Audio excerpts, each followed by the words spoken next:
Ја слушате програмата Низ Светото Писмо.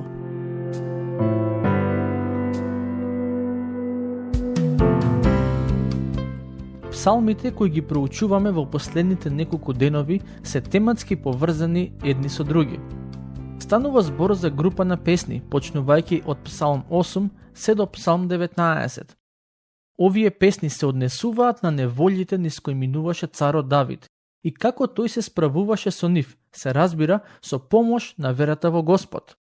Јас лично сметам дека овие псалми ќе бидат од голема утеха за верниците, за време на големите страдања кои ќе се појават при крајните времиња. Во тој период ќе има верници кои ќе минуваат низ страдања и овие зборови кои ги читаме во псалмите кои ги спомнав ќе им служат на верните за да најдат мир, утеха и да ја зајакнат верата во Господ.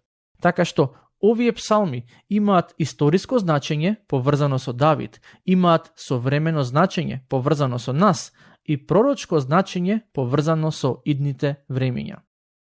Денес ќе почнеме со обработка на Псалм 13, во кој читаме за прогонството на Давид од страна на царот Саул. Додека бегаше од Саул, Давид се криеше во пештера, а и филистејците се организираа да го најдат. Со секој нов ден, идниот цар на Израел се наоѓаше во нови непријатни ситуации, поради кои се чувствуваше физички уморен, но и умствено и емотивно истоштен. Стих 1. До кога, Господи, сосема ќе ме забораваш? До кога ќе го одвраќаш лицето свое од мене? Тој се чувствуваше како Господ да го заборавил и се чувствуваше дека е оставен сам на себе. Доктор Франц Делич вели дека овие зборови се всушност кажани во време на кратка издишка од страна на човек кој делумно чувствува одреден мир. Ќе продолжиме со читање. Стих 2. До кога ќе носам бол во душата своја и ќе жалам во срцето свое дење и ноќе? До кога непријателот мој ќе се издига над мене? До кога ќе продолжи целата таа ситуација? Давид веќе беше уморен од бегање и затоа доаѓа кај Бог со молитва. Молитвата му беше единствениот ресурс во тие околности. Стих 3. Погледај, слушни ме, Господи Боже мој, просветли ги очите мои, за да не заспијам во смрт. Со други зборови тој вели, се плашам да одам да спијам. Помогни ми да спијам и да одморам, но сакам да се осигурам дека непријателот нема да ме усмрти додека спијам. Очигледно е дека Давид беше во голема неволја. Стих 4. Да не рече непријателот мој, го надвив, гонителите мои ќе се зарадуваат ако потклекнам. Давид вели, Господе, ако ти не интервенираш, моите непријатели ќе се радуваат, но ако Давидовите непријатели се радуваат за поразот на Давид, тие ќе се радуваат и за поразот на неговиот Бог. Така што тој како да сака да каже, Боже, не дозволувај да се случи тоа. Но авторот не само што ги искажа своите тешкотии во молитва, тој исто така најде и надеж во Бога. Стих 5. Јас пак се надевав на Твојата милост. Срцето мое ќе се зарадува заради спасението од Тебе. Давид знаеше дека сам по себе не може да се извлече од таа опасност. Се разбира, тој беше предпазлив, но и свесен дека само Бог може да го избави. Затоа зборува за Божето спасение. Потоа вели, ќе му пеам на Господ, кој ми направи добрини и ќе го воспевам името на Севишниот Господ. Сакам да ве прашам нешто, независно од тоа кои сте и каде се наоѓате. Дали можете да му пеете на Господ и да го воспевате Неговото име? Дали можете да се радувате во Него? Мене денес ми е лесно да го правам тоа, бидејќи во последниот период имам искусено многу благослови кои тој ми ги даде. Но вистинската и длабока вера го слави Господа дури и во време на неволи и јас би сакал да поседувам таква вера.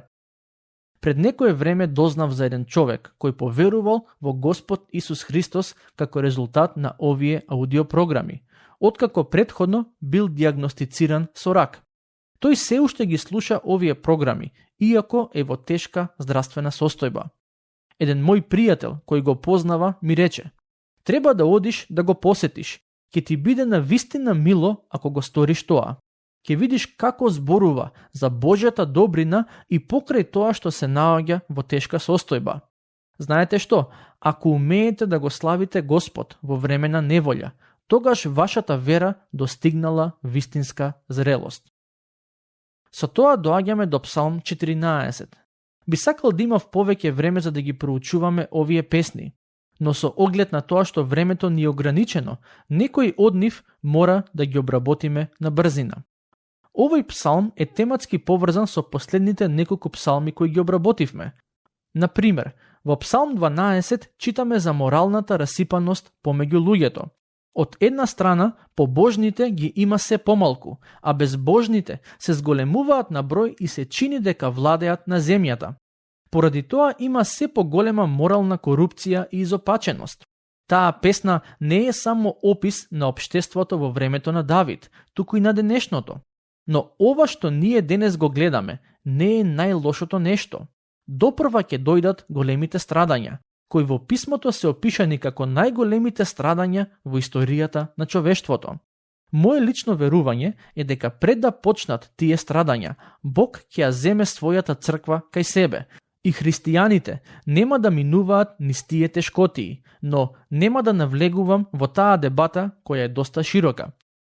Бискупот Хорн има направено многу интересна поделба на овој псалм, која би сакала да искористам при ова проучување. Во првите 3 стихови читаме за расипаноста на светот. Во стиховите 4 до 6 се зборува за непријателството кон Божите луѓе, а во стих 7 имаме молитва за спасение. Ке почнеме со читање на текстот. Стих 1. Рече безумниот во срцето свое: нема Бог. Се развратија луѓето, вршат гнасни дела, нема кој да прави добро. Еврејскиот збор, преведен како безумен, е зборот Набал. Вие кои добро ја познавате Библијата, ќе се сетите дека во времето на Давид живееше човек по име Навал, оженет со прекрасна жена по име Авигеја. Навал беше вистински безумник. Неговото име беше соодветен опис на неговиот карактер. Тој сакаше да биде непријател на Давид, а тоа му беше голема грешка. Откако Навал почина, Давид ја зеде неговата сопруга за своја жена. Имам еден пријател кој многу умешно и успешно го споделува евангелието со атеистите. Човекот е навистина интелигентен. Еден ден, додека бил на предавање, еден атеист пред сите му рекол: не верувам дека постои Бог. Едноставно не верувам дека тој постои. Мислам дека човекот нема душа и кога ќе умре, тоа е исто како куче да умрело.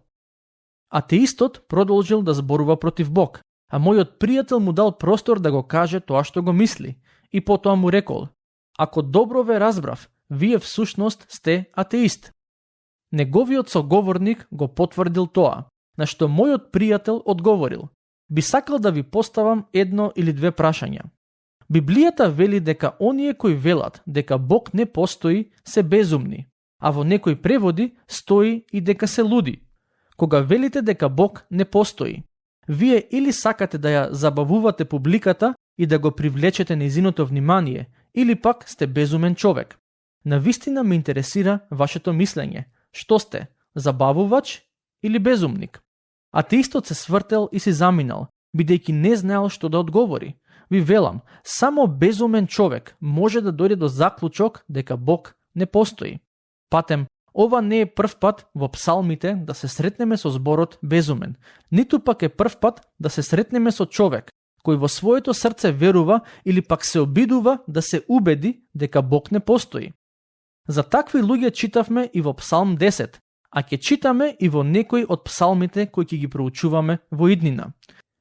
Кога Давид ги опишува овие луѓе, тој всушност сака да каже дека сите нивни грешни дела произлегуваат од фактот што во своето срце тие велат дека Бог не постои.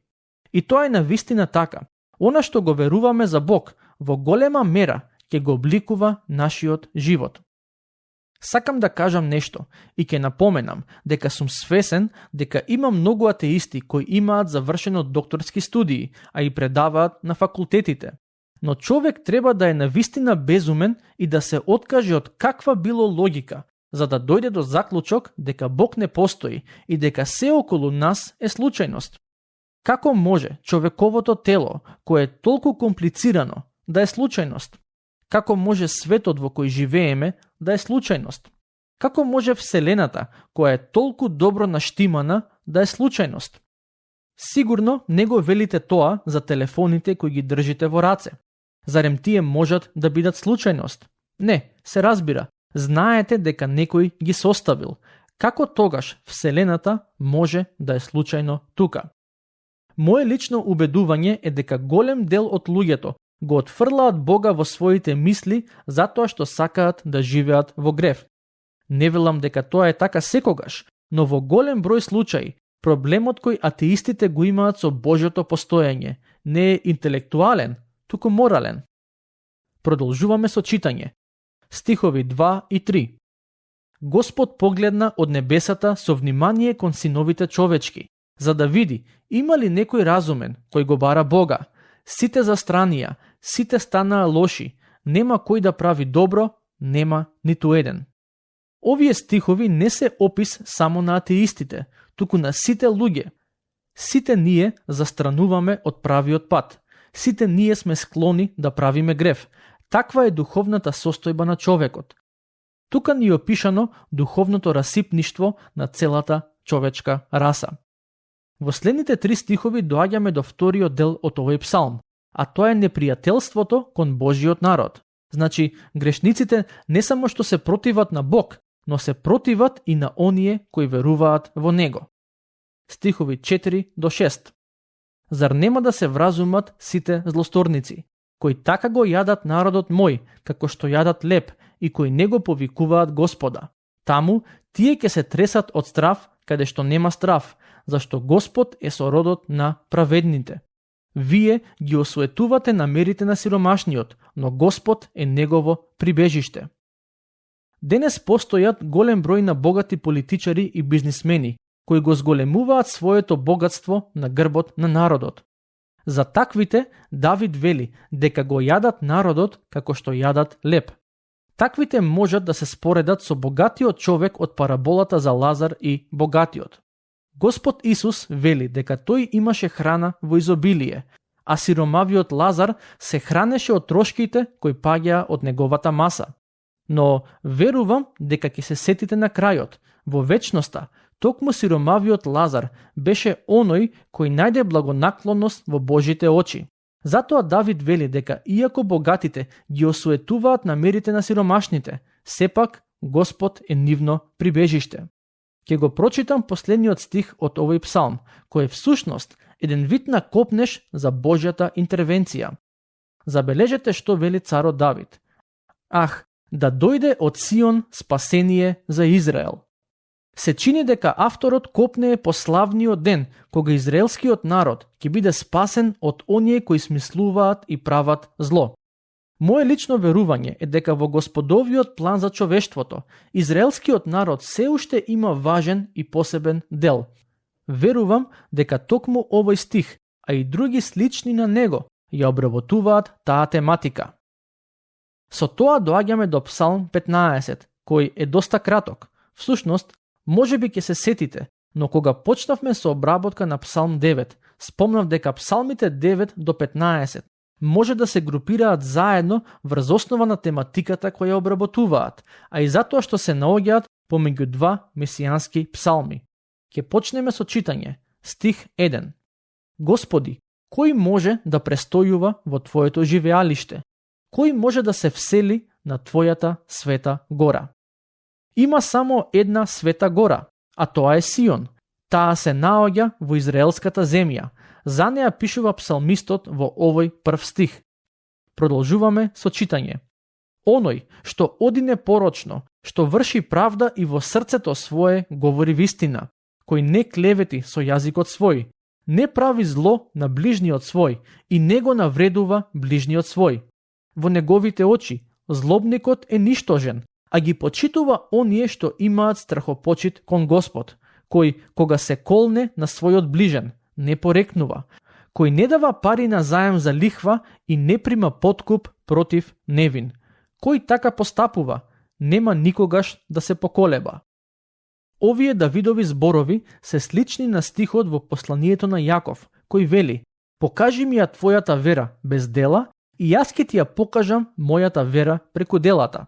Тоа е запишано во Јаков, глава 2, стих 18. Кој може да застане пред Бог? Кој може да застане на неговата света гора? Не оние кои само ја исповедаат верата во Бог, туку оние кои го применуваат тоа што го исповедаат. Вистинската вера секогаш ќе произведе праведни дела. Жан Калвин рекол: "Спасението е само по вера, но верата која спасува не е сама." Тоа што сакам да го кажам е дека зборовите на луѓето кои ја исповедаат верата, а не ја живеат, немаат вредност. Ако навистина веруваме во Бог, тоа треба да го промени начинот на кој живееме.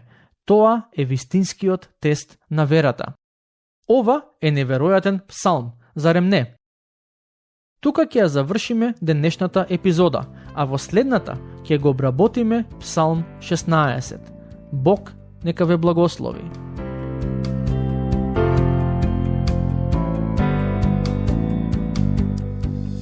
Слушнавте епизода од програмата Низ Светото Писмо. Можете да не слушате и преку мобилна апликација на нашиот YouTube канал и на подкаст платформите како што се Apple и Spotify. Ако ви се допаѓаат нашите епизоди, споделете ги и препорачајте ги на вашите пријатели. Бидете слободни да ни оставите свој коментар или да ни пишете на нашата имейл адреса nizsvetotopисmo@gmail.com. Следете ги нашите страни Низ Светото Писмо на Facebook и Instagram. Епизодите од оваа серија можете да ги најдете и на нашата веб страна ttb.twr.org.